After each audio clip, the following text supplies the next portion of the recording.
நாம் இன்றைக்கி என்ன பார்க்க போகிறோம்னா ஆவியானுடைய வரங்களை குறித்து பார்க்க போகிறோம். இந்த வரங்களை குறித்து பார்க்கும் பொழுது 9 வகையான வரங்கள் இருக்கிறது. இந்த வரங்களுக்குள்ள என்ன வித்தியாசம் இருக்கிறது, வரங்களை எப்படி பார்க்கலாம் என்பதை பார்ப்பதற்கு முன்பதாக இந்த வரங்கள் எதற்காக, இந்த வரங்கள் என்கிறது எதற்காக ஆண்டவர் நமக்கு தந்திருக்கிறார் அப்படின்னு பார்த்தீங்கன்னா 2 முக்கியமான காரணத்தை நாம் பார்க்கிறோம். வேதத்தில் 2 முக்கியமான காரணங்கள் இருக்குது. அதில் ஒன்று இந்த 1 கொரிந்தியர் 12ஆம் அதிகாரத்திலேயே அவர் தெளிவாக சொல்லுகிறார், ஆவியினுடைய அனுகிரகம் அவனவனுடைய பிரோஜனத்திற்கென்று அளிக்கப்பட்டிருக்கிறது அப்படின்னு சொல்லி 7வது வசனத்திலே சொல்றார். அவனவனுக்குரிய பிரோஜனத்திற்கென்று அப்படின்னு சொல்லப்படுது. இந்த அவனவனுக்குரிய பிரோஜனம் அப்படிங்கிறது இந்த கடைசி காலத்தில் தப்பாக மிஸ்இன்டர்பிரட் பண்ணப்பட்டிருக்கிறது. அதாவது தப்பாக புரிந்து கொள்ளப்படுகிறது. அவனவனுடைய பிரோஜனத்துக்கு அப்படின்னா என்னுடைய பிரோஜனத்துக்காக, என் லைஃப் பிரோஜனத்துக்காக அப்படி ஆண்டவர் எனக்கு கொடுத்து வச்சிருக்கிறாரா அப்படின்னு சொன்னால் அப்படி அல்ல. இப்போது என்னுடைய ஊழியம் இருக்கிறது. என்னுடைய ஊழியத்திற்கு ஒரு வரம் இருந்தால் அந்த ஊழியத்தை இன்னும் அதிகமாக செய்வதற்கு, ஊழியம் என்பது என்ன, முதல்ல எனக்கு நான் செய்வதா அடுத்தவர்களுக்கு நான் செய்வதா, அதான் ஊழியம். நம்ம பார்க்கிறோம் ஊழியத்தினுடைய அடிப்படை தன்மையை புரிஞ்சுக்கிட்டால் மட்டும்தான் நாம் இந்த வரத்தினுடைய அடிப்படை தன்மையும் புரிஞ்சுக்க முடியும். ஊழியம் என்பது இயேசு தெளிவாக சொல்கிறாரு, நான் ஊழியம் கொள்ளும்படி வராதபடி ஊழியம் செய்யும்படி வந்தேன். அப்படின்னா என்ன அர்த்தம், அடுத்தவங்களுக்கு செய்யறதுக்கு ஊழியம், அடுத்தவருடைய ஆத்மாவை, அதான் ஊழியத்தினுடைய அடிப்படையே என்னன்னு கேட்டால் சோல் வின்னிங் தான், ஆத்ம ரட்சிப்பு. இது ஒரு பேஸில் தான் கிறிஸ்தவமே இருக்குது. கிறிஸ்தவத்தினுடைய ஊழியங்கள் எத்தனை வகையான ஊழியங்கள் நீங்கள் சொல்லிக்கொள்ளுங்க, அல்லது இந்த ஊழியத்துக்கு விதவிதமான டினாமினேஷன்ஸ் உருவாக்குங்க, விதவிதமான சபைகள் உருவாக்குங்க, உபதேசங்களை உருவாக்குங்க, என்ன செஞ்சாலும் அடிப்படை கிறிஸ்தவத்தினுடைய அடிப்படை என்னன்னா சோல் வின்னிங், ஆத்ம ஆதாயம். இந்த ஆத்ம ஆதாயத்திற்கு நான் என்ன செய்யறனோ அதற்கு பேர் தான் ஊழியம். அதாவது என்னை இழந்து, என்னை தாழ்த்தி, என்னை வருத்தி எப்படியாவது ஒரு ஆத்மாவை நான் ஆதாயம் செய்வேன், அதுதான் ஊழியம். இந்த ஊழியம் இன்னைக்கு எப்படி ஆயிப்போச்சு அப்படின்னு சொன்னா, ஊழியம் கொள்ளும்படி வராதபடிக்கு, செய்யும்படி வராதபடிக்கு கொள்ளும்படி வந்துட்டாங்க. இன்னைக்கு அப்படிதான் போயிட்டு இருக்கு. பல இடங்களில் ஊழியத்தினுடைய நிலை மாறிக்கொண்டு இருக்கிறது. ஒரு ஊழியக்காரன் அப்படின்னு சொன்னா சர்வெண்ட் ஆஃப் காட் அப்படின்னு இங்கிலீஷ்ல சொல்லுவாங்க. அது தமிழ்ல ஊழியம்னு சொல்றதுனால நம்மளுடைய அர்த்தம் புரியல. இன்னும் கொஞ்சம் அந்த நல்ல தமிழ்ல சொல்லணும் அல்லது கொஞ்சம் கொச்சை தமிழ்ல சொல்லணும்னா, சர்வெண்ட் ஆஃப் காட்னா தேவனுடைய வேலைக்காரன் அர்த்தம். தேவனுடைய வேலை செய்வதற்கு வைக்கப்பட்டதான ஒரு வேலைக்காரன், அவ்வளவுதான். பிதா தன்னுடைய குமாரனை ஒரு வேலைக்காரனை போல அனுப்பினார். அவர் என்ன செய்யறாரு, இடுப்பில் சீலையை கட்டி கொண்டு கால்களை கழுவினார். அதே தான் நமக்கு கொடுக்கப்பட்டிருக்கு. அதை தான் இயேசு முன்மாதிரியா வச்சார். நாம ஒரு அடிமை, அதான் பவுல் சொல்றார், எல்லாருக்கும் எல்லாமானேன், எல்லாருக்கும் அடிமையானேன். இன்னைக்கு ஊழியம் எப்படி ஆயிடுச்சு அப்படின்னு சொன்னா, ஒரு சர்வாதிகார துணிக்குள்ள போயிட்டு இருக்குது. அதாவது ஊழியக்காரங்களை எதிர்த்தா நாசமா போயிடும், ஊழியக்காரங்களை ஆனா இப்படி ஆயிரும் அப்படி ஆயிரும், அவங்க மேல இருக்கிற அபிஷேகம் விசேஷித்தது, அதுல எந்த விதமான மாற்று கருத்தும் இல்லை. ஆனால் அதெல்லாம் அவங்களுக்கு இருக்கணும். ஊழியக்காரங்களுக்கு எப்படி இருக்கணும் அப்படின்னு கேட்டா, நான் ஒரு வேலைக்காரன், நான் பரலோகத்தால் நியமிக்கப்பட்ட ஒரு வேலைக்காரன். உயர்த்துவதற்கோ அல்லது என்னை நான் மேன்மைப்படுத்திக் கொள்வதற்கோ பெருமைப்படுவதற்கோ ஒண்ணுமே கிடையாது. இதுல ஒரே ஒரு பெருமை என்ன நமக்கு இருக்குதுன்னா, சர்வ வளமுள்ள தேவன் நம்மோடு கூட இருக்கிறார், அவ்வளவுதான். இந்த ஒரு பெருமை நமக்கு இருக்கலாம், அதை தாண்டி வேற ஒண்ணுமே நமக்கு கிடையாது. அப்போ இந்த ஊழியத்தினுடைய பிரோஜனத்துக்குனா என்ன, அவனுடைய பிரோஜனத்துக்குனா என்ன? இப்போ நம்ம வயக்காட்டுக்கு வேலைக்கு போறாங்க, வயலுக்கு போறவங்க கையில் என்ன கொடுக்குறாங்க, ஒரு அல்வால் கொடுப்பாங்க. அந்த அல்வால் எது கொடுக்குறாங்க, அந்த வயலை அறுக்கிறதுக்கு கொஞ்சம் யூஸ்ஃபுல்லாக இருக்குமே, கையில் இருக்கிறத விட இதில் இருக்கிறது கொஞ்சம் யூஸ்ஃபுல்லாக இருக்குமே. முந்தி மாடு வச்சு விழுந்துகிட்டு இருந்தோம், மாட்டுக்கு பதிலாக ஒரு டிராக்டர் கொடுக்குறாங்க. எது கொடுக்குறாங்க, டிராக்டர் வச்சு விழுதா கொஞ்சம் ஈஸியாக விழலாம், கொஞ்சம் சீக்கிரம் விழலாமே ஒழிய, இந்த மாடை விட டிராக்டர் மேலானது, நான் டிராக்டர் வச்சிருக்கிறேங்கிற பெருமை வரக்கூடாது. அதுதான் ஊழியத்தில் வரம். வரம் என்பது என்ன, ஊழியம் செய்வதற்காக கர்த்தர் நமக்கு கொடுத்திருக்கிறது. அந்த ஊழியத்தை செய்வதற்கு அது கொஞ்சம் பிரோஜனமாக இருக்கும், ஆத்மாதாயம் பண்ணுவதற்கு அது பிரோஜனமாக இருக்கும். அதுதான் அவனவனுக்குரிய பிரோஜனம் அப்படின்னு இருக்கு. ரெண்டாவது, இந்த வரத்தினுடையதான மிக முக்கியமான இன்னொரு காரியம் வசனம் தெளிவாக சொல்லுது, அவர் அற்புதங்களினாலும் அடையாளங்களினாலும் வேத வாக்கியங்களை உறுதிப்படுத்தினார். வசனத்தை உறுதிப்படுத்துவதற்கு தான் என்ன இருக்குது, இந்த வரங்கள் இருக்கு. ஏற்கனவே ஆண்டவர் எழுதி கொடுத்திருக்கிறாரு. இந்த வசனத்தை உறுதிப்படுத்துவதற்கு தான் வரங்கள். இந்த வரங்கள் எதற்காக, சம்பாதிப்பதற்காக அல்ல, நான் யாருன்றதை காட்டுவதற்காக. வரம் எனக்கு அடையாளம் இல்லை, முதல்ல தெரியணும். இன்னைக்கு வரம் அடையாளம் ஆயிருச்சு. இன்னைக்கு டேலண்ட் அடையாளம் ஆயிருச்சு. வரமும் எனக்கு அடையாளம் அல்ல, டேலண்ட்டும் எனக்கு அடையாளம் அல்ல. எனக்கு அடையாளம் ஆண்டவராக இயேசு கிறிஸ்து ஒருவர் மட்டுமே, அவர் தான் எனக்கு அடையாளம். என்னைக்காவது நம்ம பவுல நம்ம என்ன சொல்லி அழைச்சிருக்கிறோம் யோசிச்சு பாருங்க. அவருடைய ஊழியத்தை சொல்லி அழைக்கிறோமா, வரத்தை சொல்லி அழைக்கிறோமா? அப்போஸ்தலர் பவுல் என்று சொல்லுகிறோம், அப்போஸ்தலர் பேதுரு என்று சொல்லுகிறோம். நாம என்னைக்காவது அவருடைய அந்த ஊழியத்தில் கிரியை செய்கிற வரத்தை வச்சிருக்கோமா? பழைய ஏற்பாட்டில் தீர்க்க தரிசனம் என்பது வரம் அல்ல, ஊழியம். தீர்க்க தரிசன ஊழியம் ஒன்று இருக்கு, புதிய ஏற்பாட்டிலேயே அதே மாதிரி ஒன்று இருக்கு. ரெண்டுத்துக்கும் டிஃபரன்ஸ் இருக்கு. தீர்க்க தரிசனம் ஊழியம் வேறு, தீர்க்க தரிசனம் வரம் வேறு. இதுக்கே இந்த காலத்தில் டிஃபரன்ஸ் தெரியாது. நம்ம அந்த தீர்க்க தரிசனத்தை பற்றி வரும்போது அதை பற்றி நம்ம பார்க்கலாம். முதல்ல நமக்கு தெரிஞ்சிருக்க வேண்டிய மிக முக்கியமான விஷயம் என்ன ஒன்றுன்னு கேட்டால், நாம் அழைக்கப்படுவது நம்முடைய ஊழியத்தை கொண்டு தான் அழைக்கப்பட வேண்டும். எனக்கு 5 வகையான ஊழியம் இருக்கு. இந்த 5 வகையான ஊழியத்துக்குள்ள ஏதாவது ஒன்றுல நான் இருக்கணும் கண்டிப்பாக. ஆண்டவர் அழைச்சிருக்காருன்னா அதான் அப்போஸ்தலராகவோ, தீர்க்கதரிசியாகவோ, மேய்ப்பனாகவோ, போதகராகவோ, சுவிசேஷகராகவோ இருக்கணும். இந்த 5 வகையான ஊழியத்திற்கு உதவி செய்வதற்காகத்தான் வரம் கொடுக்கப்பட்டது. இன்னைக்கு நான் எப்படி அழைக்கப்படுகிறேன், அந்த வரத்தினால அழைக்கப்படுகிறேன். அவர் நல்ல ஹீலிங் மினிஸ்ட்ரி பண்ணுவார், அவர் நல்ல பாட்டு பாடுவார், அது டேலண்ட். அவர் நல்ல மியூசிக் வாசிப்பார், அது டேலண்ட். அப்போ அவர் நல்ல பிசாசு டெலிவரன்ஸ் மினிஸ்ட்ரி பண்ணுவார், அது ஒரு டேலண்ட் அல்லது அது ஒரு வரம். அப்படி இருக்கும்போது நம் ஊழியம் என்ன, நம்முடைய ஊழியத்தை வரம் சாப்பிட்டுக்கிட்டு இருக்குது. நிறைய பேருடைய ஊழியத்தினுடைய அடையாளத்தை வரம் தொலைச்சிக்கிட்டே இருக்குது. இன்னைக்கு இப்போ பாருங்க, ஒரு தீர்க்க தரிசனம் வரம் இருக்கு. இது 5 வகையான ஊழியத்திலும் செயல்படும். அப்போஸ்தல ஊழியத்திலும் செயல்படும், தீர்க்கதரிசியோட ஊழியத்திலும் செயல்படும். ஒரு போதகர் பிரசங்கம் பண்ணும்போது தீர்க்க தரிசனம் வெளிப்படும். ஒரு மேய்ப்பன் சபையை மேய்க்கும் போது அந்த ஜனங்களுக்கு தேவையான தீர்க்க தரிசன வார்த்தைகள் வரும். ஒரு சுவிசேஷகர் பிரசங்கம் பண்ணும்போது அந்த இடத்துக்கு தேவைப்பட்டால் அந்த வரம் கிரியை செய்யும். அப்போ வரம் என்பது எனக்கு கொடுக்கப்பட்டது எதற்காக? பக்தி விருத்திக்காக. அதாவது இன்னும் சொல்ல போனா அற்புதங்களையும் அடையாளங்களையும் உறுதிப்படுத்துவதற்காக. எனக்கு வரம் ஊழியம் அல்ல, ஊழியம் வேறு. இந்த டிஃபரன்ஸ் நமக்கு இன்னைக்கு தெரியணும். இந்த டிஃபரன்ஸ் தெரியாததனுடைய விளைவு தான் இன்னைக்கு வரம் என்னவா மாறிடுச்சு? ஊழியமாக மாறிடுச்சு. அதை அடையாளப்படுத்த தொடங்கிட்டோம். அடையாளப்படுத்த தொடங்கினுடைய விளைவு என்ன? நான் ஊழியத்தை இழந்துட்டு அந்த வரத்தை பிடிச்சிட்டு அலைகிறேன். நான் ஊழியத்தை இழந்துட்டு அந்த டேலண்ட்டை பிடிச்சிட்டு அலைகிறேன். அந்த டேலண்ட்டையோ வரத்தையோ நான் பிடிச்சிட்டு இருந்தா ஒரு நாள் இல்லை ஒரு நாள் அது என்னை ஏமாற்றும். ஒரு நாள் இல்லை ஒரு நாள் நான் விழுந்து போவேன். அப்படி விழுந்து போனவங்க நிறைய பேர் இருக்கிறாங்க. இந்த பேஸ்ல அது யூஸ் பண்ணணும் வரத்தை. இந்த 5 வகையான ஊழியத்தில் வரத்தை யூஸ் பண்ணணும். இது நம்ம மைண்ட்ல நல்லா இருக்கணும். வரம் 2 காரணத்துக்காக தான். 1 ஆத்மாதாயம் பண்ணுவதற்கு, 2 வசனங்களை உறுதிப்படுத்துவதற்கு வரம் கொடுக்கப்படுகிறது. இன்னொன்று எனக்கு தெரிந்தது, இந்த வரம் எதற்காக அப்படின்னு கேட்டீங்கன்னா, வரம் எனக்காக அல்ல, வரம் என்னிடத்தில் வருவர்களுக்காக. எனக்கு என்ன தெரியுமா? ஆவியானவர்கிட்ட 2 இருக்கு. 1 ஆவியின் வரங்கள், இன்னொன்று ஆவியின் கனிகள். என்னிடத்தில் இருக்க வேண்டியது கனி, அடுத்தவனுக்காக என்னிடத்தில் இருக்க வேண்டியது வரம். அவர்கள் வரும்போது அவர்களை சுகமாக்குவதற்கோ, அவர்களுக்கு விடுதலை கொடுப்பதற்கோ, அவர்களுக்கு தேவையான ஒரு ஞானத்தை போதிப்பதற்கோ, அறிவை உணர்த்துவதற்கோ, தீர்க்க தரிசனத்தை சொல்வதற்கோ, அவர்கள் மொழியில பேசுவதற்கோ எனக்கு ஒரு வரம் தேவைப்படுகிறது. அது அந்த இடத்துக்கு தேவை, அவ்வளவுதான். ஆனா எனக்குள்ள இருக்கிற கனி தான் இம்பார்ட்டன்ட். வரம் இருக்கிறவன் எல்லாம் பரலோகத்துக்கு போவான்னு சொல்ல முடியாது. ஆனால் கனி இருக்கிறவன் அத்தனை பேரும் கண்டிப்பாக பரலோகத்துக்கு போயிடும். ஆவியின் கனி 9 இருக்கு, அதாவது 1க்கு 9 சுவை. இந்த ஆவியின் கனி உங்களுக்குள்ள நிறைவாக இருக்குமானால் நமக்கு பரலோகம் கன்ஃபார்ம் ஆயிடும். இப்போ வரம் இருக்கு, கனி இல்லை, என்ன ஆகும்? என்கிட்ட எல்லாம் இருந்தும், தீர்க்க தரிசனம் இருந்தும், என்னிடத்துல அன்பு இல்லாவிட்டால் எனக்கு பிரயோஜனம் இல்லைன்னு பவுல் எழுதுறார். அப்போ வரம் பரலோகத்துக்கு கொண்டு போகாது, கனி பரலோகத்துக்கு கொண்டு போகும். இதை விட ரொம்ப முக்கியம் என்ன அப்படின்னு கேட்டீங்கன்னு சொன்னா, இந்த வரத்தை வைத்து ஊழியத்தை நம்பி, வரத்தை நம்பி ஊழியத்தை செய்து விட்டவர்கள் நியாயத்தீர்ப்பு நாளில் வந்து நிற்கும் போது வசனம் சொல்லுது, நாங்கள் தீர்க்க தரிசனம் உரைத்தோம் அல்லவா, நாங்கள் பிசாசுகளை துரத்தினோம் அல்லவா. வசனம் தெளிவாய் சொல்லுகிறது, உங்களை நான் அறியேன். அப்போ வரம் நியாய தீர்ப்புக்கு உங்களை காப்பாற்றாது, கனி காப்பாற்றும். அந்த கனி தான் உங்களை பரலோகத்துக்குள்ள கொண்டு போகும். அப்ப நல்லா தெரிஞ்சுக்கொள்ளுங்க, இந்த வரம் இல்லாமல் நீங்கள் ஊழியம் செய்ய முடியும். வரம் இல்லாமல் ஊழியம் சக்சஸ் ஆகவும் செய்யலாம். ஆனால் கனி இல்லாமல் நீங்கள் ஊழியத்தை செய்ய முடியாது. அதான் ரொம்ப முக்கியம். இப்போ உதாரணமா நீங்க பைபிள் எடுத்துக்கோங்க. ஸ்திரீகளிடத்தில் பிறந்தவர்களே அவனை போல பெரியவன் ஒருவனும் இல்லை. யாருன்னு கேட்டீங்கன்னா யோவான் ஸ்நானகன். யோவான் ஸ்நானகனை பத்தி வசனம் சொல்லுது, ஸ்திரீகளிடத்தில் பிறந்தவரிடத்தில் அவனை போல ஒருவனும் இல்லை, பெரியவன் ஒருவனும் இல்லை. ஆனால் அந்த யோவான் ஸ்நானகனை குறித்து வேதம் தெளிவாய் சொல்லுகிறது, அவன் ஒரு அற்புதங்களையும் செய்யவில்லைன்னு தெளிவா இருக்கு. அப்ப அற்புதங்கள் செய்வதனால யோவான் ஸ்நானகன் பெரிய ஆள் ஆயிட்டாரா? இன்னைக்கு நம்ம எல்லாம் என்ன எதிர்பார்க்கிறோம்? என் மினிஸ்ட்ரியில அற்புதம் நடக்கணும். ஏன்னா மினிஸ்ட்ரி எக்ஸ்பேண்ட் ஆகிறதுக்கு, மினிஸ்ட்ரி டெவலப் ஆகிறதுக்கு எனக்கு வந்து என்ன ஆகுது? இந்த கிஃப்ட்ஸ் தேவைப்படுது அப்படின்னு சொல்றோம். மினிஸ்ட்ரியில கிஃப்ட்ஸ் தேவை. இப்பவும் சொல்றேன், தப்பா புரிஞ்சுக்காதீங்க. மினிஸ்ட்ரியில கிஃப்ட்ஸ் தேவை. ஆனால் கிஃப்ட்ஸ் இருந்தாதான் மினிஸ்ட்ரி நடக்கும் நம்ம சொல்ல முடியாது. கிஃப்ட்ஸ் இல்லாமலேயும் கர்த்தர் மினிஸ்ட்ரியை டெவலப் பண்ணுவதற்கு வல்லமையுள்ளவராக இருக்கிறார். இன்னைக்கு நம்ம அப்படிதான் எக்ஸ்பெக்ட் பண்ணிட்டு இருக்கிறோம். இன்னைக்கு ஒரு வரம் இருந்தா போதும், ஒரு அற்புதம் நடந்தா போதும். நானுமே எப்பவும் சொல்லுவேன், ஒரு சபையில ஒரு அற்புதம் நடக்கணும். அந்த அற்புதம் அந்த வசனத்தை என்ன செய்யும்? அநேகருக்கு பிரஸ்தாபப்படுத்தும். ஆனா வெறும் அற்புதம் மட்டுமே இருந்து அந்த சபையில வசனம் இல்லாவிட்டால் சபை விழுந்து போகும், அந்த ஆத்மா விழுந்து போகும். அற்புதத்தை தேடி வர ஆத்மா பெரும்பாலும் அந்த அற்புதத்திலேயே நிற்கும். அது அற்புதத்தை எதிர்பார்த்துட்டே இருக்கும். அற்புதத்தினால வரவங்க தப்பா சொல்லலை, அற்புதத்தையே நிற்கும். ஆனா வசனத்தை தேடி வரவங்க இருக்கிறாங்க இல்லையா, அவங்க கடைசி வரைக்கும் சபையில் நிற்பாங்க. இப்போ 10 குஷ்டரோகி வந்தாங்க, சுகமானாங்க. 9 பேர் திரும்பி வரல பாருங்க, ஒருத்தன் தான் வந்தான். ஆனா வசனத்துக்கு 12 பேர் வந்தாங்க. கடைசி வரைக்கும் அந்த 12 பேர் வசனத்துக்கு நின்னாங்க. அதான் டிஃபரன்ஸ். சபையை வசனத்துல கட்டணும், சபை வசனத்துல நிக்கணும். அதுக்கு உறுதுணையா வரம் இருக்கணும். வரத்தினால சபையை கட்டி, அது இசையினால சபையை கட்டி, ஆராதனையினால சபையை கட்டி, தேவைப்படும் போது நீங்க வசனத்தை யூஸ் பண்ணிக்கிட்டீங்கன்னா, அந்த பாட்டுக்கு வசனத்தையோ, அந்த ஆராதனைக்கு வசனத்தையோ, அந்த வரத்துக்கு வசனத்தையோ யூஸ் பண்ணிக்கிட்டீங்கன்னா, ஒரு நாள் இல்லை ஒரு நாள் சபை விழும், ஊழியம் விழும், அந்த விசுவாசி விழுந்து போவார். அந்த வரத்தினுடைய இன்ட்ரோடக்ஷன் நல்லா புரிஞ்சுக்கொள்ளுங்க. வரம் என்பது ஒரு சப்போர்ட்டிவ் டாக்குமெண்ட் மாதிரி. மெயின் டாக்குமெண்ட் வசனம் தான். அந்த மெயின் டாக்குமெண்ட்டுக்கு கூட நமக்கு சப்போர்ட்டிவ் டாக்குமெண்ட் இருக்கணும், இருந்தால் நல்லது. இப்போ நீங்க போறீங்க, 3 டாக்குமெண்ட் கொடுங்கன்னு கேட்குறாங்க.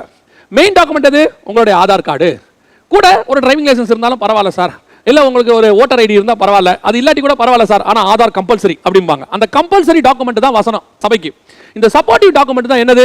பாட்டு, ஆராதனை, வரம் எல்லாமே. இதெல்லாம் இருந்தால் இன்னும் ஸ்ட்ராங். அதான் நம்ம புரிஞ்சுக்கொள்ளணும். இப்போ நம்ம இந்த வரத்தை இன்ட்ரோடக்ஷன் பார்த்துக்கிட்டு இருக்கிறோம். இந்த வரத்தை 3 வகையாக பிரிக்கலாம். 9 வகையான வரங்கள் இருக்கு. இந்த 9 வகையான வரங்களை நம்ம 3 வகையாக பிரிக்க முடியும். என்னென்னவா பிரிக்கலாம் அப்படின்னு கேட்டீங்கன்னா, ஞான வரங்கள். ஒரு 3 வரங்கள், அதாவது ஞான வரங்கள் இருக்கு. எது எதெல்லாம் ஞான வரம் அப்படின்னு பார்த்தீங்கன்னா, ஞானத்தை போதிக்கும் வரம்னு இருக்கு. ரெண்டாவது அறிவை உணர்த்தும் வசனம். மூன்றாவது ஆவிகளை பகுத்தறிதல். இது மூணுக்கும் பேரு ஞான வரங்கள். ரெண்டாவது உள்ள வரம், ரெண்டாவது செட்டப் வரம் எது அப்படின்னு கேட்டீங்கன்னா, பேசும் வரங்கள் அல்லது அதற்கு வெளிப்பாட்டு வரங்கள்னு பேர். ரெண்டாவது பேசும் வரங்கள் அல்லது வெளிப்பாட்டு வரங்கள்னு பேர். இது எது அப்படின்னு கேட்டீங்கன்னா, தீர்க்க தரிசன வரமும் பற்பல பாஷைகளை பேசுதலும் வியாக்கானம் பண்ணுதலும். இது மூன்றும் பேசும் வரங்கள்னு சொல்லுவாங்க, இல்ல வெளிப்பாட்டு வரங்கள்னு சொல்லுவாங்க. மூன்றாவது செட்டப் எது அப்படின்னு கேட்டீங்கன்னு சொன்னா, வல்லமை வரங்கள். இந்த வல்லமை வரங்கள் அப்படிங்கிறது என்ன அப்படின்னு கேட்டீங்கன்னா, குணமாக்கும் வரமும் அற்புதங்களை செய்யும் வரமும் விசுவாச வரமும். இது மூன்றும் வரங்கள்ல வரும். என்ன வரங்கள்ல வரும்? வல்லமை வரங்கள்ல வரும். இப்போ உங்களுக்கு நான் திருப்பி சொல்றேன், உங்களுக்கு புரிஞ்சு கொள்வதற்காக. ஞான வரங்கள் அப்படிங்கிறது மூன்று. முதலாவதாக ஞானத்தை போதிக்கும் வசனமும், ஞானத்தை போதிக்கும் வரமும், அறிவை உணர்த்தும் வசனமும், ஆவிகளை பகுத்தறிதலும். ரெண்டாவது பேசும் வரங்கள் அல்லது வெளிப்பாடு வரங்கள் அப்படிங்கிறது தீர்க்க தரிசன வரமும் பற்பல பாஷைகளை பேசுதலும் வியாக்கானம் பண்ணுதலும், அந்த பாஷைகளை வியாக்கானம் பண்ணுதல். மூன்றாவது வல்லமை வரங்கள் குணமாக்குதலும் அற்புதங்களை செய்தலும் விசுவாசமும். இந்த மூன்று வரங்களும், மூன்று வகையான வரங்கள் உண்டு. மொத்தம் 9 வகையான வரங்கள். இந்த மூன்று வகையான வரங்கள்ல நம்ம முதலாவது வகையான வரத்தை தான் நாம இன்னைக்கு பார்க்க போகிறோம். எதை பார்க்க போறோம் அப்படின்னு பார்த்தீங்கன்னா, ஞான வரங்களை குறித்து பார்க்க போகிறோம். நம்ம எல்லாமே இன்ட்ரோடக்ஷனாக தான் பார்க்குறோம். அதில் கொஞ்சம் டெப்தா ஒன்று பற்றி நம்ம கொஞ்சம் கொஞ்சமாக நம்ம பார்க்க போகிறோம். அதற்கு பிறகு நாம அடுத்த கிளாஸில் அல்லது அடுத்த வேத பாடத்தில் நம்ம அதோட தொடர்ச்சியை கர்த்தருக்கு சித்தமானால் பார்க்கலாம். முதலாவது ஞான வரம், ஞானத்தை போதிக்கும் வரம் அப்படின்னு இருக்கு. இந்த ஞானத்தை போதிக்கும் வரம் அப்படின்னா என்ன? நிறைய பேருக்கு ஒரு சின்ன டிஃபரன்ஸ் இருக்கு, அது அவங்களால புரிஞ்சுக்க முடியல. நான் உங்களுக்கு புரிஞ்சுக்கும்படி சொல்றேன். ஞானம் என்றால் என்ன, அறிவு என்றால் என்ன? ஞானத்துக்கும் அறிவுக்கும் டிஃபரன்ஸ் நிறையவே இல்லை. இங்கிலீஷ்ல நாலேஜ் அண்ட் விஸ்டம் அப்படின்னு இருக்கும். இந்த நாலேஜுக்கும் விஸ்டமுக்கும் என்ன அப்படின்னு கேட்டீங்கன்னு சொன்னா, உங்க அறிவு தேடி படிச்சு கண்டுபிடிக்கிறது வரைக்கும் அறிவுன்னு வச்சுக்கோங்க. உங்க அறிவுக்கு அப்பாற்பட்டது கண்டுபிடிக்க முடியாது இருக்குல்ல, அதான் ஞானம். இப்போ விஞ்ஞானம் அப்படின்னு நம்ம சொல்றோம். விஞ்ஞானம்னா என்ன? நம்ம கண்ணுக்கு பார்க்க முடியாத விண்வெளியில் இருக்கிறதான நமக்கு தெரியாத விஷயத்தை நம்ம தேடி கண்டுபிடிச்சு கொண்டு வரோம். அதுக்கு பேர் விஞ்ஞானம். மெய்ஞானம்னா என்ன?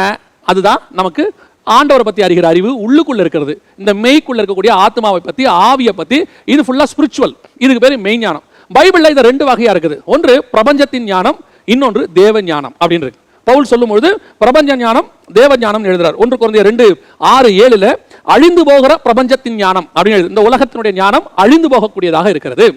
ரெண்டாவது ரகசியமான தேவன் ஞானம் அப்படின்னு எழுதுறார். அப்பனா இந்த தேவன் ஞானத்துக்கும் பிரபஞ்சத்தின் ஞானத்துக்கும் நமக்கு டிஃபரன்ஸ் தெரியணும். அதுக்கப்புறம் அறிவு இருக்குது, நல்லா தெரிஞ்சுக்கொள்ளுங்க. இப்போ நம்ம படிச்சு ஆராய்ந்து பார்த்து புத்தகங்களை படிச்சு இதெல்லாம் தெரிஞ்சு வச்சுக்கிறோம் இல்லையா? இதுக்கு பேர் என்ன அப்படின்னு கேட்டீங்கன்னு சொன்னா அறிவு. இதை தாண்டி இருக்கிறது ஞானம். இந்த ஞானத்துல 2 வகை. ஒன்று பிரபஞ்ச ஞானம், இன்னொன்று தேவ ஞானம். இப்போ நம்ம பிரபஞ்சத்தின் ஞானத்தை தான் அதிகமாக தேடுகிறோம். பிரபஞ்சத்தை பற்றின அறிவு, இது எப்படி உண்டாச்சு, இது உள்ள இருக்கிறது என்ன, இந்த ஞானத்துக்கு அறிவு உதவும். அறிவை வச்சு நம்ம யூஸ் பண்ணி ஞானத்தை அடையலாம் அப்படின்னு ஒரு லிமிட் வரைக்கும் அறிவு யூஸ் பண்ணி அதுக்கு பிறகு போகிறது தான் ஞானம். ஆனால் பைபிளை பொறுத்த வரைக்கும் இப்போ நமக்கு தேவை தேவ ஞானம் தான். அதான் இம்பார்ட்டன்ட். இது ஒரு வரம். இந்த வரத்தை கர்த்தர் எதற்காக நமக்கு சபைக்கு தராரு அப்படின்னு பார்த்தீங்கன்னு சொன்னால், எபேசியருக்கு எழுதின நிருபம் 1ஆம் அதிகாரம் 17வது வசனத்துல இந்த ஞானம் எதற்காக கொடுக்கப்படுகிறது அப்படின்னு சொல்லி நீங்க வாசிச்சு பார்த்தீங்கன்னா, வசனம் சொல்லுது, பிதாவை அறிந்து கொள்ள ஞானம் தேவைப்படுகிறது. பிதாவை அறிந்து கொள்வதற்கு தான் இந்த தேவ ஞானம் கொடுக்கப்படுவதாக அந்த இடத்துல பவுல் எழுதுறார். பிதாவை அறிந்து கொள்ளுதல்னா என்ன? அதுக்கு ஞானம், அதாவது அது ஒரு வரம் வேணுமா? அந்த வரம் இருந்தாதான் பிதாவையே தெரிஞ்சு கொள்ள முடியுமா? நான் எனக்கு தெரிஞ்சதை உங்களுக்கு சொல்றேன். ஏன்னா அந்த அளவுக்கு சொன்னாதான் எனக்கும் தெரியும், அதான் அப்போ லைவா இருக்கும். இல்லைன்னா அது உங்களுக்கு ஏதோ கதை சொல்ற மாதிரி இருக்கும். இப்போ பிதாவை பற்றி தெரிஞ்சு கொள்ளணும், நீங்கள் தேவனை அறிகிற அறிவுக்குள்ள வரணும் அப்படின்னு சொன்னால், இப்போ நீங்கள் இந்த வரம் உங்களுக்குள்ள கிரியை செய்ய ஆரம்பிக்கணும். இந்த வரம் கிரியை செய்ய ஆரம்பிக்கிறதுக்கு ரொம்ப இம்பார்ட்டண்ட்டாக எது தேவை அப்படின்னு சொன்னால், இப்போ வேதம் எழுதி நம்ம கொடுத்துருக்குறாங்க, பைபிள் நம்ம கையில் இருக்குது. அது நம்ம பைபிளை ஆராய்ந்து பார்த்து தேவனை தெரிஞ்சுக்கிறோம். ஆனால் பைபிளே இல்லாத காலத்தில் ஏனோக்கு என்ன பண்ணியிருப்பாரு? இப்போ நோவா என்ன பண்ணியிருப்பாரு? அதர்சனமானவரை தரிசிக்கும்படின்னு இருக்கு. நோவா அதர்சனமான காரியங்களை அவன் தரிசித்து. இப்போ இதெல்லாம் எப்படி வருது? இப்போ தேவனை பற்றி எழுதுறாங்க, ஒருவரும் சேரக்கூடாத ஒளியிலே வாசம் பண்ணக்கூடியவர். அப்போ அவர் உட்கார்ந்துருக்கிற இடத்தையும் அவர் அதை பற்றின அறிவையும் அந்த இடத்துல எழுதுறாங்க. எப்படி இது வருது? இதுதான் ஆவியானவர் அவங்களுக்கு கொடுக்குற ஞானம். அந்த ஞானத்தினுடைய வெளிப்பாடு. இப்போ உலக ஞானம்னா என்ன? இவர் எழுதினார், சாலமோன். சாலமோனுடைய உலக ஞானமும் இருக்கு, சாலமோனுடைய தேவ ஞானமும் இருக்கு. இந்த உலக ஞானத்தை அதிகமாக சாலமோன் எழுதியிருக்கிறாரு, நிறைய எழுதியிருக்கிறாரு. தேவனை பற்றி எழுதுறாரு. ஆனால் இந்த ஞானத்தை அவர் ஆண்டவர்கிட்ட வாங்குறாரு. அந்த ஞானத்தை அவர் எப்படி யூஸ் பண்ணாரு அப்படின்னு சொல்லி நீங்க பாத்தீங்கன்னு சொன்னா, பிரசங்கி புஸ்தகத்துல இந்த ஞானம் ஏன் அவருக்கு ஃபெயிலியர் ஆகுச்சு அப்படிங்கறத ஒரு இடத்துல அவர் தெளிவா எழுதுறார். பிரசங்கியின் புஸ்தகம் 2ஆம் அதிகாரம் 3வது வசனத்துல அவர் சொல்றாரு, என் இருதயத்தை ஞானத்தால் தேற்றி கொண்டிருக்கும் போதே நான் என் தேகத்தை மதுபானத்தினால் சீராட்டி கொண்டிருக்கவும் மதியினத்தை பற்றி கொண்டிருக்கவும் என் உள்ளத்திலே வகை தேடினேன். நல்ல கவனிங்க, என் இருதயத்தை ஞானத்தால் தேற்றி கொண்டிருக்கும் போதே என் தேகத்தை மதுபானத்தினால், இத அப்படியே லிட்ரலா இமேஜின் பண்ணி கற்பனையில கொண்டு வந்தா எவ்வளவு ஒரு மோசமான ஸ்டேட்ல சாலமோன் இருந்திருக்கிறாருன்னு தெரியும். அதாவது நம்மளுடைய வார்த்தையில சொல்லணும்னா, நல்லா குடிச்சிட்டு அவர் பைபிள்ல உட்காந்து தியானிச்சிட்டு இருக்கிறார். எப்படி இருக்கும்? இதுதான் அதோடைய அர்த்தம். நல்லா குடிச்சிட்டு மதுபானத்தினால் தேகத்தை சீராட்டி கொண்டிருக்கும் போதே அவர் ஞானத்தை தேடினாராம். அப்படின்னா என்ன அர்த்தம்? நல்ல தேகத்தை மாம்ச பிரகாரமா இருந்துகிட்டே ஆண்டவரை பத்தின ஒரு ஆராய்ச்சியும் செய்யறாராம். எவ்வளவு பெரியதான ஒரு மதியினம் பாருங்க. அவர் சொல்றாரு, மதியினத்தை பற்றி கொண்டிருக்கவும். இன்னைக்கு இந்த வரம், ஞானத்தை போதிக்கும் வரம் அப்படித்தான் சபைகளிலே பயன்படுத்தப்படுகிறது. இந்த தேவ ஞானம் வெளிப்படுதா, பிரபஞ்ச ஞானம் வெளிப்படுதா? சபைக்குள்ள தேவ ஞானம் வெளிப்படணும், பிரபஞ்ச ஞானம் வெளிப்படக்கூடாது. சபைகளுக்குள்ள இன்னைக்கு எது வந்துகிட்டு இருக்குது? உலகத்தினால் தன்னை சீராட்டி கொண்டு, உலகத்தினுடைய ஆடம்பரங்களினால், உலகத்தினுடைய ஆசபாசங்களினால், உலகத்தில் உள்ளதான பெருமைகளினால், மேன்மைகளினால் தன்னை சீராட்டி கொண்டே அதே நேரத்தில் ஞானத்தையும் போதிக்கிறாங்க. அதனுடைய விளைவு என்ன? சாலமோனை போல விழுந்து போகிற ஒரு அனுபவம். அப்ப இந்த ஞானத்தை என்னங்க செய்யணும்? வசனம் தெளிவா சொல்லுது. நீதிமொழிகள் 1:7 ஆண்டவர் சொல்றாரு, இந்த தேவ ஞானத்தினுடைய ஸ்டார்டிங் எங்க இருக்குது? கர்த்தருக்கு பயப்படுதலே ஞானத்தின் ஆரம்பம். அப்போ சபையில போதிக்கும் போதோ, அந்த வரத்தை யூஸ் பண்ணும் போதோ, அதை யூஸ் பண்ணக்கூடிய ஒரு ஊழியன் எப்படிப்பட்டவனா இருக்கணும்? தேவன் ஞானத்தை நிரம்புவதற்கு முன்பதாக தேவ பயம் இருக்கணும். அவனுக்கு பயந்து காத்திருந்து கர்த்தரிடத்துல அந்த ஞானத்தை வாங்கணும். எப்ப தேவன் மேல இருக்கிற அந்த பயம் நம்மளை விட்டு போகுதோ, எப்ப நமக்கு அந்த தேவன் மேல இருக்கிறதான அந்த ஒரு பயம் போய் நமக்கு நம்ம ஞானத்தின் மேல ஒரு பற்று வரும்.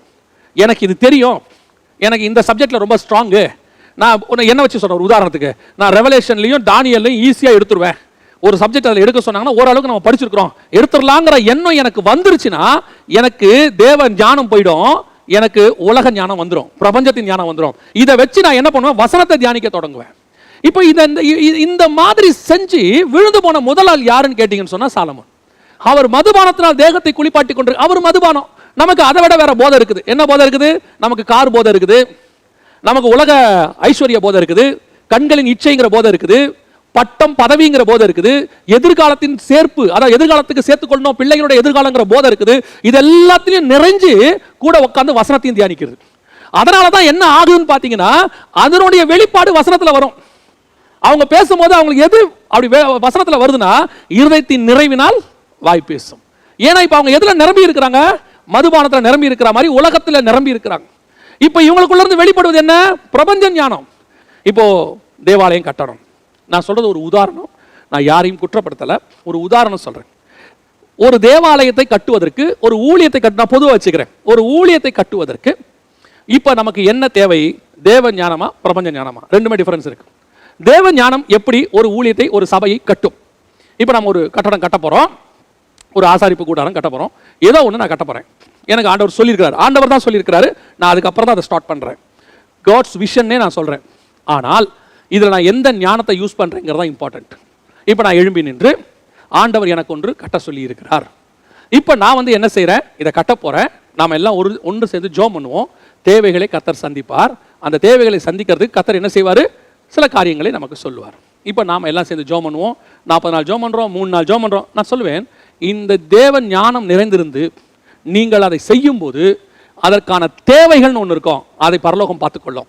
கட்டுவதற்கு தேவையான ஞானம் தான் பரலோகம் வெளிப்படுத்தும், தேவைகளை பரலோகம் பார்த்துக்கொள்ளும். இப்போ பிரபஞ்ச ஞானம் வெளிப்படும் போது என்ன ஆகும் அப்படின்னு பார்த்தீங்கன்னா, நாம தேவைகளை முன்னுரிமை கொடுத்து இந்த தேவைகளை சந்திப்பதற்கு நம்ம ஞானத்தை யூஸ் பண்ணுவோம்.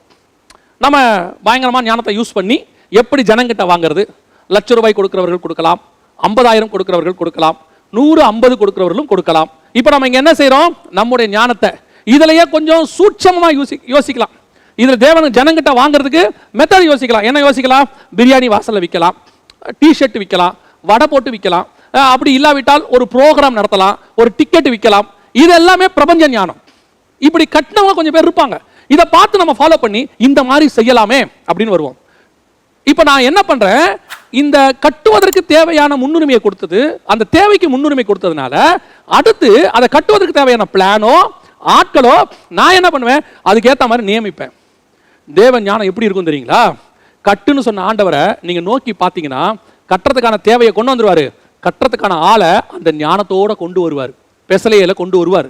கட்டுவதற்கு தான் கோத்திரத்துல ஒருத்தனை எழுப்புவார். இவர்கள் எல்லாம் சேர்ந்து ஞான இருதயத்தோடு அதை கட்டி முடிப்பார்கள். இதுதான் தேவ ஞானம் வெளிப்படுறது. இப்போ ஊழியத்தில் தேவ ஞானம் எப்படி வருது? இப்போ இந்த விஷயத்தை நீங்க ஜனங்களுக்கு போதிச்சீங்கன்னா இதுதான் ஞானத்தை போதிக்கும் வரம். இப்போ இதை கேட்கிற உன் சபை எப்படி இருக்கும்? இதை கேட்கிற விசுவாசி எப்படி இருப்பான்? இதே விசுவாசத்துக்குள்ள வந்துருவான், இதே தாட்டுக்குள்ள அவனுக்கு வந்துட்டு அவனும் தேவனை நோக்கி பார்க்கிறவங்களா இருப்பாங்க விசுவாசி. இப்ப நான் இவங்களுக்கு என்ன சொல்லி கொடுத்துட்டேன்? 2500 ரூபாய் கொடுக்கக்கூடிய 2500 பேர் தேவை, 100 ரூபாய் கொடுக்கறவங்க 50 ரூபாய் கொடுக்கறவங்க தேவை. இப்ப நாம என்ன செய்யலாம்? நிகழ்ச்சி நடத்தி காசு சம்பாதிக்கலாம், பிரியாணி போட்டு காசு சம்பாதிக்கலாம். நான் சொல்லி கொடுத்ததுனால இந்த கீழே உட்கார்ந்து இருக்கிறவங்க அடுத்த ஜெனரேஷன்ல அவங்க என்னவா மாறுவாங்க? ஊழியக்காரா மாறுவாங்க. இப்ப இவங்களுக்கு நான் தேவன் ஞானத்துக்கு பதிலாக பிரபஞ்ச ஞானத்தை கொடுத்துட்டேன். இப்ப இவங்க அதோடு கூட வெளியே போய் இவங்க ஊழியத்தில் வரும்போது எங்களுடைய ஊழியக்காரர் எப்படி சபை கட்டினாரோ, என் ஊழியக்காரர் எப்படி அந்த சுவிசேஷகர் அவர் ஒரு கட்டடத்தை கட்டினாரோ அதே மாதிரி தான் நானும் கட்டுவேன், இவங்களும் வளருவாங்க. அதே நேரத்தில் இவங்களுக்கு நீங்க ஒரு விசுவாசத்தோடு கூட கட்டுவது எப்படின்னு சொல்லி தேவன் ஞானத்தை சொல்லி கொடுத்துட்டீங்கன்னா அடுத்து வரக்கூடிய ஜெனரேஷனும் தேவன் ஞானத்தோடு கூட வரக்கூடிய ஜெனரேஷனாக மாறிடும். இதுதான் வரத்தினுடைய வல்லமை. அந்த வரம் எப்படி கிரியை செய்யும்? தேவன் கிட்ட இருந்து எல்லாத்தையும் வாங்கும், தேவன் ஞானத்தை பூமியில கொண்டு வரும். அந்த வரத்தை நீ பூமியில கொண்டு வந்து அதை செயல்படுத்தும் போது மாம்சம் உனக்குள் கலக்காமல் இருக்கும். மதுபானத்தினால் தேகத்தை குளிப்பாட்டி கொண்டிருக்கும் போதே அவன் மெய்ஞானத்தை தேடினான். இன்னைக்கு நம்ம மதுபானம் இல்ல, ஆனா வேற போதைகளுக்குள்ள இருக்கிறோம். அதுதான் இந்த வரத்தை இன்னைக்கு கெடுத்துக்கிட்டு இருக்குது, ஞானத்தை போதிக்கும் வரம். ரெண்டாவது பாத்தீங்கன்னா அந்த இடத்துல இருக்கிறது அறிவை உணர்த்தும் வசனம். அறிவை உணர்த்தும் வசனம் என்ன? இது இப்ப ஞானத்தை பத்தி பேசணும், இந்த வசனத்தை பத்தி பேசணும், எப்படி வசனம் போதிக்கணும்னு பேசணும், எப்போ ஞானம் ஆரம்பிக்குதுன்னு பேசணும். அறிவை உணர்த்தும் வசனம்னா என்ன? இதுதான் இருக்கிறதுல எனக்கு தெரிஞ்சு மேன்மையானது. இது ஒண்ணுக்காக எத்தனை குரோர்ஸ் வேணா இழக்கலாமா? பவுல் சொல்றாரு, அவரை அறிகிற அறிவின் மேன்மைக்காக எல்லாவற்றையும் நஷ்டமும் குப்பையும் என்று விட்டேன். அவரை அறிகிற அறிவு, அந்த அறிவை உணர்த்தும் வசனம் தான் இந்த வரம். இது என்னங்க? அவரை அறிகிற அறிவுனா என்ன அப்படின்னா, எனக்கு ஆண்டவர் சொல்லி கொடுத்தா, நான் இப்ப சொல்றது எல்லாமே என்னுடைய ஊழியத்தில் எனக்கு ஆண்டவர் சொல்லி கொடுத்ததா. இதுக்கு நிறைய ஸ்காலர்ஸ் நிறைய விளக்கங்கள் வச்சிருப்பாங்க, அது அவங்களுடைய எக்ஸ்பீரியன்ஸும் அவங்களுக்கு ஆண்டவர் சொல்லி கொடுத்தது. இது எனக்கு சொல்லி கொடுத்தது, அவ்வளவுதான். அவரை அறிகிற அறிவுனா என்ன? You must know your god personally. உங்கள் தேவனை நீங்கள் தனிப்பட்ட முறையிலே தெரிந்திருக்கணும். பொதுவாய் தேவனை தெரிந்திருப்பதற்கும் தனிப்பட்ட முறையில் தேவனை தெரிந்திருப்பதற்கும் வித்தியாசம் இருக்கு. பொதுவாக தேவனை தெரிந்திருப்பதுனா என்ன?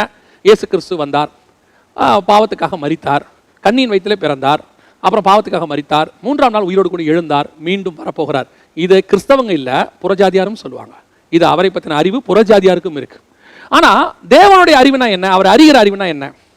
இயேசு எப்போ கோபப்படுவார், அவர் கோபப்படும் போது என்னென்ன நடக்கும், இயேசு எப்போ சந்தோஷமா இருப்பார், அவர் சந்தோஷப்படும் போது என்னென்னலாம் நடக்கும், இயேசு உலாவுகிற நேரம் என்ன, இந்த பூமி அதிர்ச்சி இதுக்கெல்லாம் நடக்குதே அதுக்கு பின்னாடி என்ன இருக்கு, இதெல்லாமே அவர் அறிகிற அறிவு.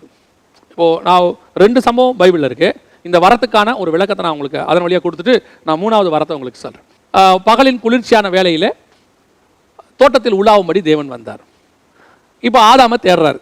இவர் தோட்டத்தில் உலாவுறதுக்கும் அவர் வர நேரத்துக்கும் ஒரு சம்பந்தம் இருக்கு. அவர் எப்போ தோட்டத்தில் உலா வருவார்? குளிர்ச்சியான நேரத்தில் வருவார். அப்போ தேவன் குளிர்ச்சியான நேரத்தில் வராருன்னா நம்மளோட கூட உலாவ வராருன்னு அர்த்தம். எங்க உலா வராருன்னா என்ன? 7 பொன் குத்து விளக்கு மத்தியில் உலாவுகிறார். எப்போ உலாவாரு? நீ குளிர்ச்சியான வேளையிலே உன் தேவன் உன்னுடைய ஆலயத்துக்குள்ளே உலாவுவார்னு அர்த்தம். அப்போ அந்த பிளசன்ட், அந்த ஒரு பிரீஸ் வீசும்போது அதான் உன்னத பாட்டு சொல்லுது. அப்போ இது தேவன் நம்மோடு கூட உறவு கொள்ளுகிற நேரம்னு அர்த்தம். இப்போ அதே ஆபிரகாம் கிட்ட வரும்போது சோதோமை அழிக்கும் போது எப்போ வந்தார்? பகலில் உஷ்ணமான வேளையிலே அவர் இறங்கி வந்தார். அப்போ உஷ்ணம், டென்ஷன், கோபம், அந்த ஒரு சூடு, ஆண்டவர் சூடா இருக்காருன்னு அர்த்தம். இப்போ சோதோமை அழிக்க வந்திருக்கிறார். அப்போ அவர் வர நேரமும் அவர் செய்ய போற சம்பவத்துக்கு என்ன இருக்குது? ஒரு தொடர்பு இருக்குது. குளிர்ச்சியான நேரத்தில் வந்தா அவர் நம்ம கூட உலாவ போறாருன்னு அர்த்தம். உஷ்ணமான வேலையில வந்தா அவர் என்ன செய்ய போறாரு? அழிக்க போறாருன்னு அர்த்தம். இதுதான் அவரை அறிகிற அறிவு. 1 ராஜாக்கள் 19 எலியா குகைக்குள்ள போயிடுறாரு. எலியா ஆண்டவர் கூப்பிடுறாரு, வெளியே வா, எனக்கு முன்னாடி நில்லுன்னு சொல்றாரு. எலியா யோசிக்கிறார். ஏன்? எலியா தேவனுடைய மனநிலையை எப்படி இருக்குன்னு தேடுறாரு. ஃபர்ஸ்ட் என்ன வருது? பெரிய பூமி எதிர்ச்சி, பெருங்காற்று, அப்புறம் பூமி எதிர்ச்சி, அப்புறம் அக்கினி. இது 3ஆம் வரும்போது எலியா வரல, குகையை விட்டு வெளியே வரல. ஏன்னா எலியா யோசிக்கிறாரு, இந்த பூமி அதிர்ச்சி நடக்குது அப்படின்னா கர்த்தர் இந்த மணலில் இருக்கிறாரான்னு பார்த்தா வசனம் சொல்லுது அதிலே கர்த்தர் இருக்கவில்லை அப்படின்னு இருக்கு. இப்ப அடுத்து பெருங்காற்று வீசுது, இதுலயே எலியா பார்க்கிறாரு, வசனம் சொல்லுது அதிலும் கர்த்தர் இருக்கவில்லை அப்படின்னு இருக்கு. அப்புறம் பட்சிக்கிற அக்கினி வருது, அதையும் எலியா பார்க்கிறாரு, அதுலயும் வசனம் சொல்லுது இதிலும் கர்த்தர் இருக்கவில்லை அப்படின்னு இருக்கு. அப்ப இதெல்லாம் இல்லைன்னு அடுத்து ஒரு மெல்லிய சத்தம் கேட்டது அப்படின்னு இருக்கு. இந்த மெல்லிய சத்தத்தை கேட்ட உடனே எலியா சால்வையினால் தன் முகத்தை மூடிக்கொண்டு அவன் கெபியை விட்டு வெளியே வந்தான் அப்படின்னு சொல்லி 1 ராஜாக்கள் 19ஆம் அதிகாரம் 7 முதல் 15 வசனங்கள்ல நீங்க இந்த சம்பவத்தை வாசிக்க முடியும். அப்போ எலியா ஏன் இந்த 3 நேரத்திலையும் வெளியே வரல? அவர் பார்க்கிறாரு, பட்சிக்கிற அக்கினியா கர்த்தர் நிக்கிறாரா, பயங்கர கோபத்துல இருக்கிறாரா? இல்லப்பா, இப்போ கொஞ்சம் அதுல அந்த மூட்ல இல்ல, ஆனா வெளியே வரல. அடுத்து பார்க்கிறாரு, பூமி அதிர்ச்சி, வெறும் காற்று, எல்லாத்தையும் பார்க்கிறாரு. ஓ கர்த்தர் இல்ல, இப்போ இந்த மாதிரி மைண்ட்ல இருக்கும்போது போக வேண்டாம். அவரே பார்த்து கடைசி ஒரு மைல்டு சவுண்ட், மெல்லிய சத்தம், இப்ப கர்த்தர் சாஃப்டா இருக்கிறாரு, வெளியே வரலாம். இதுதான் கர்த்தரை அறிகிற அறிவு. இந்த அறிவை ஆவியானவர் நமக்கு தருவார். அதனாலதான் ஆவியானவர் அந்த வரத்தை நமக்கு பகிர்ந்தளிக்கிறார்.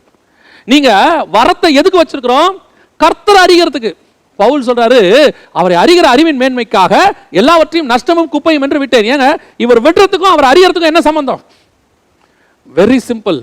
நீங்க ஸ்பிரிச்சுவலி வளரணும்னா நீங்க வேர்ல்ட்லி எல்லாத்தையும் விடணும். எவ்வளோக்கு எவ்வளோ வேர்ல்ட்லி விடுறீங்களோ அவ்வளோக்கு எவ்வளோ ஸ்பிரிச்சுவலி வளருவீங்க. வேர்ல்ட்லி எவ்வளோக்கு எவ்வளோ உங்ககிட்ட இருக்குதோ அவ்வளோக்கு எவ்வளோ ஸ்பிரிச்சுவல் ஞானம் இருக்காது, அவ்வளோக்கு எவ்வளோ ஸ்பிரிச்சுவலி வளர முடியாது. தேவன் உங்களுக்குள்ள வர வர வர உலகம் உங்களை விட்டு போய்கிட்டே இருக்கும். இப்போ இந்த தேவன் ஞானமும் தேவ அறிவும் உங்களுக்குள்ள வரணும்னா உலக ஞானமும் உலக அறிவும் உங்களை விட்டு போகணும். அதான் சொல்லுவேன். இப்போ ஆசாரிப்பு கூடாரம் கட்டுற மோசே எப்பேற்பட்டவர் தெரியுமா? அவர் எகிப்தின் கலைகளிலே வல்லவர். அப்பேற்பட்ட ஞானம் உள்ள ஒரு மோசே கர்த்தர் வெயிட் பண்றாரு ஆசாரிப்பு கூடாரத்தை அவர் கையில கொடுக்கறதுக்கு. எதுக்கு வெயிட் பண்றாரு தெரியுமா? இந்த உலக ஞானம், பிரபஞ்ச ஞானம் அவருக்கு போகணும். எகிப்து ஞானம் போனா தான் பரலோக ஞானம் அவருக்கு வரும். 40 வருஷம் இதை மறக்க பண்ணணும். சில நீங்க பார்த்துருக்கீங்கன்னா பழைய தொழில் செஞ்சுட்டு இருந்திருப்பாங்க, இப்போ ஆண்டருக்குள்ள வந்துருவாங்க. ஆண்டருக்குள்ள வந்த உடனே நீங்க பார்த்தீங்கன்னு சொன்னா ஒரு 10 வருஷம் கழிச்சு ஏதோ ஒரு இடத்துல போகும்போது அந்த தொழில் செய்யும் போது யாராவது ஒருத்தர் செஞ்சுட்டு இருக்கும்போது ஆட்டோமேட்டிக்காக அவங்களுக்கு அந்த தாட் வரும்.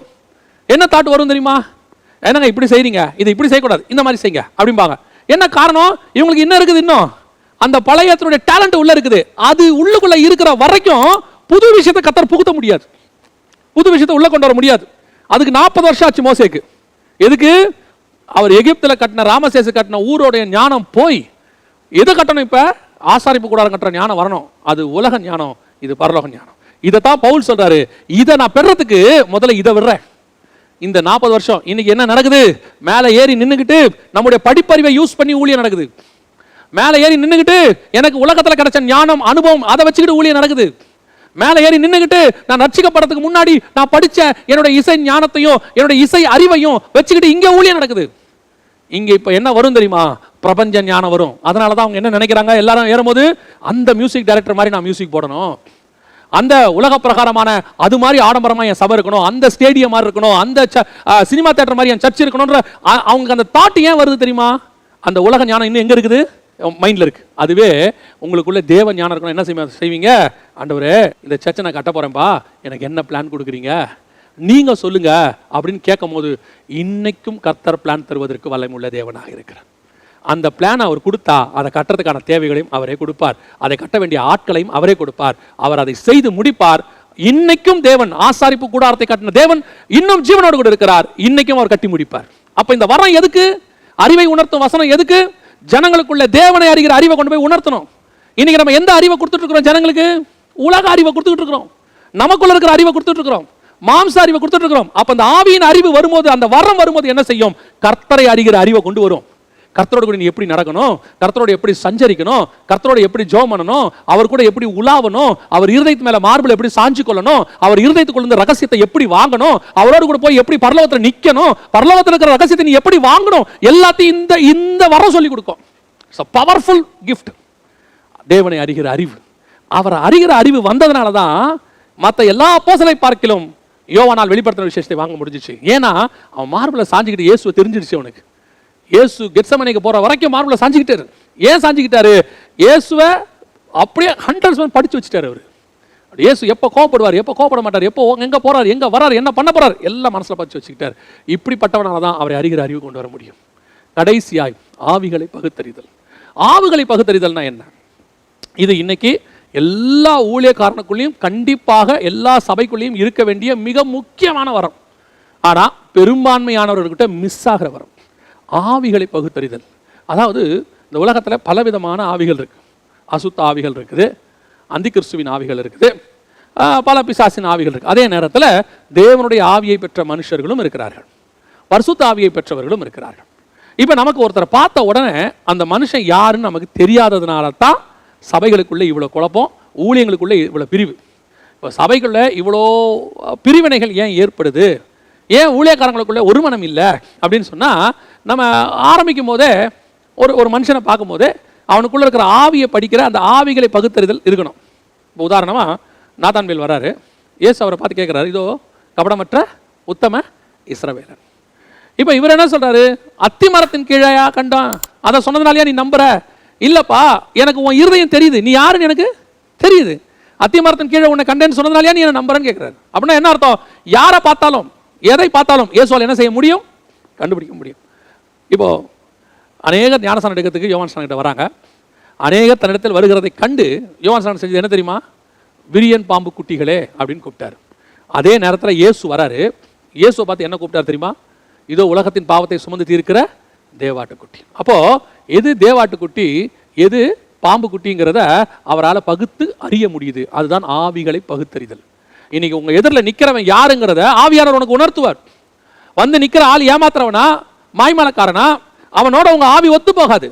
அந்த ஸ்பிரிட் உங்க ஸ்பிரிட்டோட ஒத்து போகாது. நான் சொல்றேன், இவர்களும் ஆவிக்குரியவங்கள தான் இருப்பாங்க, ஒரே சபையில தான் இருப்பாங்க, விசுவாசியா இருப்பாங்க, சக ஊழியர்களா இருப்பாங்க. ஆனால் அவங்களோட கூட நமக்கு ஒத்து போகாது, அந்த ஸ்பிரிட் நமக்கு ஒத்து போகாது. என்ன ரீசன் தெரியாது. அதுக்கு நான் சொல்றது 2 ரீசன் இருக்கு, எனக்கு தெரிஞ்ச 2 ரீசன் இருக்கு. ஒன்று, அவங்க நல்ல ஸ்பிரிட்ல தான் இருப்பாங்க, ஆனால் நம்மளோடு கூட பிரயாணம் பண்ணுவதற்கு பரலோகம் அவர்களே பர்மிஷன் கொடுக்கல. நான் சொல்றது உங்களுக்கு புரியும்னு நினைக்கிறேன். இப்போ நம்ம ஊழியத்துக்கு கூட யார் இருக்கணும், யார் நடத்தணும், யார் நமக்கு சப்போர்ட்டிவா இருக்கணும், நாம யாருக்கு சப்போர்ட்டிவா இருக்கணும், ஆண்டவர் சில செட்டப் வச்சிருப்பாரு. அவங்க தான் கூட நம்ம உதாரணமா பவுலும் பர்னபாவும் போறாங்க. அந்த இடத்துல யார் வருது? மார்க் எனப்படுகிற யோவான் வரார். இப்போ பவுலுக்கும் பர்னபாவுக்கும் ஆவி ஒத்து போகுது, பவுலுக்கும் மார்க்குக்கும் ஆவி என்ன செய்யல? ஒத்து போகல. ஆனா பர்னபாவுக்கும் மார்க்குக்கும் என்ன ஆவி ஒத்து போகுது. இதுதான் டிஃபரன்ஸ். பவுலும் ஆவிக்குரியவர் தான், அப்போஸ்தலர் தான். மார்க்கும் தேவனுடைய மனுஷன் தான், சுவிசேஷம் எழுதினவர் தான். அவரும் கெட்டவர் இல்லை, இவரும் கெட்டவர் இல்லை. ஆனா இவங்க 2 பேரும் சேர்ந்து போறது தேவ சித்தம் இல்லை. இப்போ யார் யாரும் டிராவல் பண்ணணும்? பர்னபாவும் மார்க்கும் தான் டிராவல் பண்ணணும். யார் யார் டிராவல் பண்ணணும்? பவுலும் சீலாவும் தான் டிராவல் பண்ணணும். அதான் தேவ திட்டம். இப்போ மார்க் கெட்டவரா? இல்ல. பர்னபா கெட்டவரா? இல்ல. ஆனா இவங்க 2 பேரும் டிராவல் பண்ண முடியாது. காரணம், இவர்கள் 2 பேரும் இணைந்து இருப்பது தேவ சித்தம் இல்லை. இது ஒரு வகை. எல்லாருமே இங்க நல்லவங்க தான். ஆனா யார் யார் யாரோட இருக்கணும்னு பைபிள் சொல்லுது. அவங்க கூட தான் இருக்க முடியும், மற்றவங்க அவங்களோட இருக்க முடியாது. இது நம்ம புரிஞ்சுக்கிட்டு நம்ம என்ன பண்ணணும்? அவங்கள விட்டு கொஞ்சம் டிஸ்டன்ஸ் நம்மளாவே வச்சுக்கணும். இது ஆவிகளை பகுத்தறிதல்.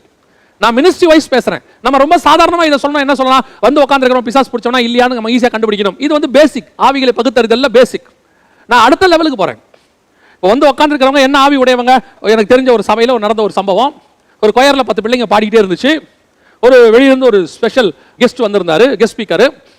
அவர் பிரசங்கம் பண்ணிட்டே இருந்தாரு. பிரசங்கம் பண்றதுக்கு முன்னாடி ஒரு ஆராதனை பாட்டு பாட சொன்னாரு. அப்போ கொயர் ஏஞ்சி நின்று பாடிச்சு.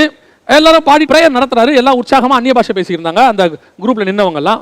அதுல அவரு அப்படி பண்ணிட்டே இருந்தவர் திடீர்னு நடுவில் உள்ள ஒரு பிள்ளையை பார்த்து இயேசுவின் நாமத்தில் ஸ்டாப் அப்படின்னாரு. பொத்துன்னு அந்த பிள்ளை கீழே விழுந்துச்சு. அந்த சபையில் அந்த பிள்ளை கிட்டத்தட்ட ஒரு 20-15 வருஷமா இருக்கிற பிள்ளை. எல்லாருக்கும் ஆச்சரியம். முடிஞ்ச பிறகு பார்த்தா அந்த பிள்ளைக்குள்ள அசுத்தாவி இருந்திருக்குது. அவர் அந்த லாங்குவேஜை வச்சு கண்டுபிடிச்சிட்டாரு. ஆவிகளை பகுத்தறிதல், இது ஒன்று. இது பேசிக். நான் சொல்றேன், இது பேசிக். ஒரு புது விசுவாசியோ இல்லை யாரோ ஒருத்தர் வந்து உட்காடுறாங்க, உட்காரும் போதே ஆவியானவர் உங்களுக்குள்ள ஒரு உணர்த்துதலை கொடுப்பார். இவங்களோட சேரலாம், இவங்களை சேர்த்துக்கலாம், இவங்களை வேணாங்கிற உணர்வு கொடுப்பார். அந்த உணர்வுக்கு நாம இம்பார்ட்டன்ஸ் கொடுக்கணும். பல நேரங்களில் நாம என்ன பண்ணுவோம்னா அசட்டை பண்ணிடுவோம். எப்படி நாம வந்திருக்கிறவங்கள அந்த அசட்டை பண்ணுவோம். 2வது லெவல் என்ன தெரியுமா? இந்த ஊழியர்களோட சேர்ந்து போகலாமா போக வேண்டாமா? அவங்க நல்லவங்க தான் இருப்பாங்க, பட் அவங்க கூட டிராவல் பண்றது பண்ணாதது பரலோகம் நிர்ணயிச்சு வச்சிருக்கோம். ஸோ இதை நம்ம கண்டுபிடிக்கணும். 3வது லெவல் இருக்கு. ஊழியர்கள்லயே யூதாஸ்னு ஒன்று இருக்கும். இந்த யூதாஸ் யார் கூட உட்காந்துருக்கோம்? 12 அப்போஸ்தலரோட தான் உட்காந்துருக்கோம். இது அதுக்கு நடுவில் தான் உட்காந்துருக்கோம். இப்போ உட்காந்துருக்கிற யூதாஸ் நினைக்கிறாரு, நான் காட்டி கொடுக்க போறேன், 30 வெள்ளிக்காசு வாங்கிட்டேன், இயேசுவை நான் சந்தர்ப்பம் பார்த்துக்கிட்டே இருப்பேன் அப்படின்னும் போது இயேசு சொல்றாரு, உங்களில் ஒருவன் என்னை காட்டி கொடுப்பான். அவருடைய அர்த்தம் என்ன? காட்டி கொடுக்க போறவனுக்கு நான் இயேசுவை காட்டி கொடுக்க போகிறேன், இயேசுக்கு தெரியாதுன்னு நினைக்கிறான். ஆனால் இயேசு கிறிஸ்துவுக்கு நீ காட்டி கொடுக்க போகிற எனக்கு தெரியுதுன்னு அவனுக்கு சொல்கிறார். இதுதான் ஆவிகளை பகுத்தறிதல். உட்காந்துருக்கவன் அப்போஸ்தலனாக இருந்தாலும் தப்பானவனாக இருந்தால் நீ கண்டுபிடிக்கணும். நம்மளை பொறுத்த வரைக்கும் 12 அப்போஸ்தலனா 12 பேர் நல்லவங்க, 50 விசுவாசி நல்லவங்க. பாஸ்டர்ஸ் மீட்டிங், ஊழியக்காரங்க மீட்டிங், எவாஞ்சலிஸ்ட் மீட்டிங் வந்திருக்கேன், எல்லாருமே நல்லவங்க, எல்லாருமே ஊழியக்காரங்க. அதெல்லாம் இருக்குது, அதில் ஒரு யூதாஸ் இருக்கும், அது உனக்கு தெரியணும். அதுதான் ஆவிகளை. இன்னைக்கு இந்த ஆவிகளை பகுத்தறிகிற வரம் இல்லாததுனால தான் என்ன நடக்குது அப்படின்னு கேட்டிங்கன்னு சொன்னால், நிறைய நஷ்டம், நிறைய பிரிவினை, நிறைய சண்டைகள், நிறைய சச்சரவு. ஏன் நம்ம என்ன சொல்கிறோம், அவர் இப்படி செய்வார் நான் எதிர்பார்க்கவே இல்லைங்க, நான் அவரை ரொம்ப நம்பினேன், அவர் இப்படி பண்ணுவார் நான் எதிர்பார்க்கவே இல்லை, நான் ரொம்ப அவரை நம்பினேன். காரணம் என்ன? ஆவிகளை பகுத்தறிகிற வரம் இல்லை. சிலர் வரும்போது நிற்கும் போதே ஆவியானவர் உணர்த்துவார். நம்மளோட அவங்களோட மனசு ஒத்து போகாது, ஒரு டிஸ்டர்பன்ஸை கொடுப்பார் ஆண்டவர். அந்த டிஸ்டர்பன்ஸ் கொடுக்கும் போதே நீ டிஸ்டன்ஸை மெயின்டைன் பண்ணிடணும். Okay, right, fine. நான் ஒரே ஒரு சாட்சியை சொல்லி நான் ஜெபம் பண்ணி முடிக்கிறேன். இந்த முதலாவது பகுதியை, ஒரு ஊழியரை எங்கிட்ட கொண்டு வந்து இன்ட்ரடியூஸ் பண்ணாங்க. இன்ட்ரடியூஸ் பண்ணும்போது அவர்கள் ரொம்ப பெரிய காரியத்தை சொல்லி அவரை பற்றி நல்ல பெருமையான காரியங்களாக சொன்னாங்க. அவர் வந்து உட்கார்ந்த நிமிஷத்துலேருந்து என்னுடைய இருதயம் அவரோட ஒத்தே போக மாட்டேங்குது. இத்தனைக்கும் அவர் ரொம்ப ஹம்பிளாக பேசுகிறாரு, ரொம்ப நிறைய பெரிய காரியங்களை செய்கிறாரு, நிறையா பேசுகிறாரு. இன்னும் சொல்ல போனால் அவர் என்னுடைய ஊழியத்தை தாங்கிறதுக்கு கூட ரெடியாக இருக்கிறார்.